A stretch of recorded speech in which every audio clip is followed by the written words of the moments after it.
Assalamualaikum warahmatullahi wabarakatuh. Perkenalkan, nama saya Afijah Pafilza, NIM 228102049, jurusan Pendidikan Bahasa Arab kelas 4B.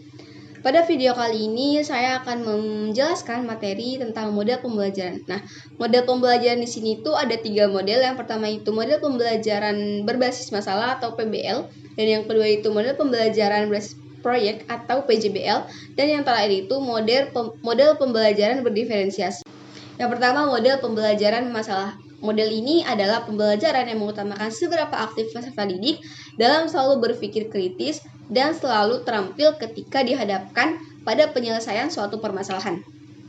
Nah, adapun proses dari alur ini, bagaimana si peserta didik ini belajar tergantung dari seberapa kompleks permasalahan yang dihadapinya. Metode ini tuh mengarahkan ke peserta didik dalam mendapatkan ilmu baru. Jadi metode ini mengarahkan untuk peserta didik dalam mendapatkan ilmu baru. Nah, selain itu mereka itu bisa menggunakan analisis dari berbagai pengetahuan, serta mereka itu bisa mempunyai pengalaman belajar yang mereka miliki. Setelah itu menghubungkan apa yang dimiliki dengan permasalahan belajar yang diberikan oleh para guru. Pada intinya pembelajaran berbasis masalah ini itu untuk dikembangkan untuk memberi pengalaman belajar pada si siswa. Lalu, proses belajar yang mengutamakan kemampuan analisis terhadap materi pembelajaran dari para siswa secara mandiri, menggunakan permasalahan yang nyata untuk dihadapinya. Para peserta didik bisa berpikir secara kritis. Kemudian, mereka mengembangkan keterampilan untuk memecahkan masalah, dan mereka pun mendapatkan pengetahuan secara mandiri. Adapun tujuan dalam problem-based learning ini yaitu untuk meningkatkan keterampilan berpikir siswa secara kritis dari peserta didik dalam memilih dan memutuskan sesuatu. Nah, selain itu juga mereka itu memberi pelatihan dalam menyelesaikan permasalahan secara sistematis, lalu secara matang dan terencana, sehingga nanti hasilnya itu akan berdampak positif, bukan negatif. Nah, lalu adanya dorongan terhadap peserta didik ini agar mereka itu mampu menjadi individu yang mandiri serta bertanggung jawab dalam melakukan hal apapun. Nah, ada kelebihan dan kekurangannya. Yang pertama itu kelebihannya itu dalam kelebihan ini peserta didik ini dilatih untuk bisa selalu menggunakan pikiran agar kritis dan bisa terampil dalam menyelesaikan suatu permasalahan.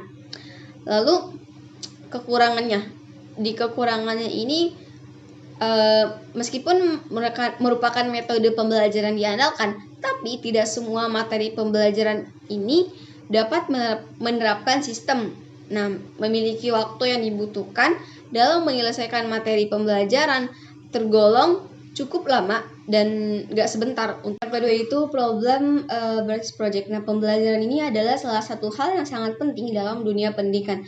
Namun seringkali para siswa ini merasa bosan dengan metode pembelajaran yang monoton dan terfokus. Jadi itu aja gitu. Pada teori ini, oleh karena itu, model pembelajaran yang berfokus pada proyek atau project based learning ini menjadi alternatif yang menarik untuk meningkatkan minat dan hasil belajar siswa. Nah, pembelajaran ini berfokus pada proyek atau tugas nyata yang relevan dengan kehidupan nyata siswa. Dalam PJBL ini, siswa memainkan peran aktif dalam menentukan topik proyek, mengumpulkan informasi, melakukan penelitian, berkolaborasi dengan rekan sekelompoknya, dan menyelesaikan proyek secara mandiri atau berkelompok.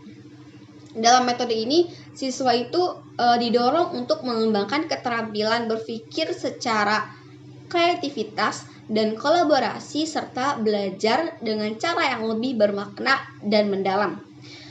Lalu model pembelajaran ini adalah model yang sangat efektif dalam melahirkan siswa yang aktif dan kreatif, karena siswa itu akan menjadi sentral atau pusat pembelajaran. Hal itu dikarenakan mereka itu memaksa seluruh peserta didik ini untuk memikirkan hasil akhirnya. Jadi hasil akhirnya itu seperti apa dari hal yang telah dipelajari. Adapun yang menjadi hasilnya, lalu ada manfaatnya. Yang pertama itu meningkatkan motivasi belajar siswa. Nah, dalam ini siswa itu terlibat secara aktif untuk menentukan topik proyek dan menyelesaikan proyek secara mandiri atau berkelompok. Hal ini meningkatkan motivasi siswa karena mereka itu akan merasa memiliki kontrol dan merasa terlibat dalam proses pembelajarannya. Lalu yang kedua itu mengembangkan keterampilan sosial. Dalam ini siswa berkolaborasi dengan rekan sekelompok dan membangun hubungan sosial yang positif. Hal ini akan membantu mereka itu untuk mengembangkan keterampilan sosial seperti komunikasi, kerjasama, dan kepemimpinan. Lalu yang ketiga itu meningkatkan keterampilan berpikir secara kritis. Siswa ini didorong untuk mengumpulkan informasi, melakukan penelitian dan memecahkan masalah gitu. Karena nantinya akan meningkatkan keterampilan berpikir siswa ini karena mereka itu harus menganalisis informasi dan untuk membuat keputusan dan mengambil tindakan yang tepat. Lalu manfaat yang terakhir itu meningkatkan pemahaman konsep. Nah, di sini siswa itu harus mempelajari konsep melalui proyek atau tugas yang relevan dengan kehidupan yang nyata. Hal ini akan membantu siswa untuk memahami konsep secara lebih mendalam dan bermakna dalam melakukan pembelajaran proyek ini. Pembelajaran berdiferensiasi ini adalah metode pengajaran di mana guru ini akan menggunakan berbagai cara yang berbeda untuk memenuhi kebutuhan individu setiap siswa sesuai dengan karakteristiknya. Lalu tingkat kemampuan mereka, minat, dan gaya belajar siswa ini. Lalu tujuan utama dari pembelajaran berdiferensiasi ini adalah menciptakan pengalaman belajar yang lebih sesuai dan efektif untuk setiap siswa. Sehingga nantinya mereka ini akan dapat mencapai potensi maksimal siswa. Dengan menerapkan pembelajaran berdiferensiasi, guru ini akan bisa mengenali kebutuhan para siswa yang berbeda-beda.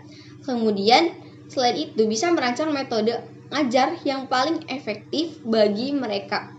Adanya pembelajaran berdiferensi ini juga membantu guru untuk mengatasi kesenjangan belajar serta memberikan dukungan yang tepat kepada setiap siswa. Nantinya si siswa pun akan dapat termotivasi untuk terlibat secara aktif dalam kegiatan pembelajaran ini. Lalu dalam pembelajaran berdiferensiasi, setiap siswa akan dilihat sebagai sosok yang unik dan memiliki kemampuan belajar yang berbeda. Oleh karena itu, sebaiknya pembelajaran yang mereka dapatkan di sekolah ini tidak disamaratakan dengan pembelajaran manapun. Jadi tidak boleh disamakan begitu saja. Lalu ada 3 manfaat dalam pembelajaran berdiferensiasi. Yang pertama itu pertumbuhan yang merata untuk semua siswa. Nah, manfaat pembelajaran berdiferensiasi yang pertama adalah untuk mendukung pertumbuhan dan perkembangan yang merata bagi semua siswa. Oleh karena itu setiap guru ini akan diharapkan mampu memotivasi dan mendukung siswa untuk mencapai potensi belajar yang maksimal secara individual. Lalu yang kedua ini pembelajaran yang menyenangkan. Nah, dari manfaat yang kedua ini adalah kan untuk menciptakan pembelajaran yang menyenangkan bagi para siswa. Nah, dengan mengadopsi beragam strategi atau metode pembelajaran yang sesuai dengan gaya belajar si siswa, maka pembelajaran ini tentunya akan terasa lebih menyenangkan dan lebih mudah untuk diterima para siswa. Dan yang ketiga ini, manfaat yang ketiga ini yaitu itu manfaat yang ketiga ini adalah untuk menciptakan pembelajaran yang dipersonalisasi, yang artinya pembelajaran ini akan berpusat dan terfokus pada kebutuhan masing-masing siswa, di mana si guru ini akan mengembangkan materi pelajaran berdasarkan pengetahuan, referensi belajar, dan minat belajar siswa.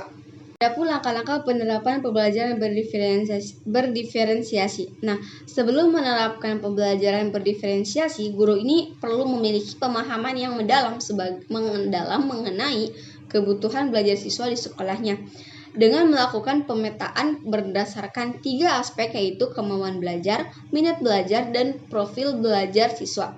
Hal ini dilakukan melalui wawancara, observasi, ataupun survei.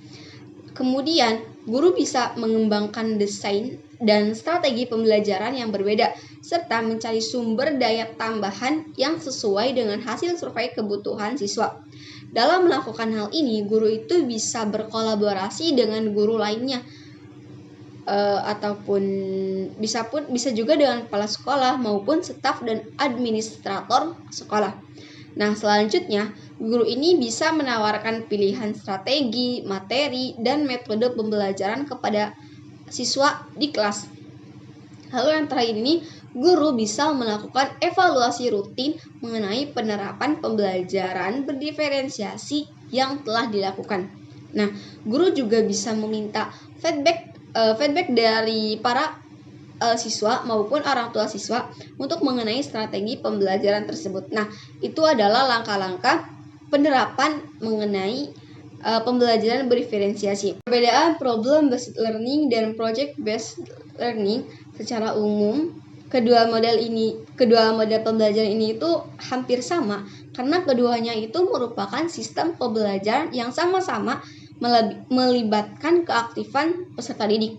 Yang menjadi perbedaan ini adalah problem based learning mengutamakan peserta didik agar berpikir secara kritis dan memiliki keterampilan yang kompeten dalam menyelesaikan masalah. Nah, sementara itu, project based learning ini dituntut untuk memiliki keterampilan dalam mengelola permasalahan hingga dihasilkan produk nyata.